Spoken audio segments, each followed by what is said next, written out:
You have the Spirit of God. But does the Spirit of God have you? Ano yung man ang question? Because many of us, no, we have the Holy Spirit, but many of us don't always live a life that is surrendered to the Spirit of the Lord. Unang, yes, naa kay Holy Spirit, but dili ka puno sa Holy Spirit. Sa itong topic karon, Spirit-filled life. I know I pray that this month we learn to live a life na, Lord, punta ako sa mong Spirito, Lord. Have this intimacy with the Holy Spirit. And you know what?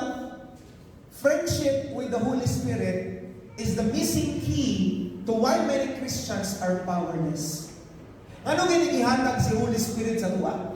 In Acts chapter 1 verse 8, the Holy Spirit will come to give us what? So, people tayo, power. Say the word power. Power. Pinapatapan, gahom. Pero gano'n na mga kinabuhi, nagiligang mong gamhanan. Because I believe this is the thing that is lacking in us. The friendship with the Spirit of God.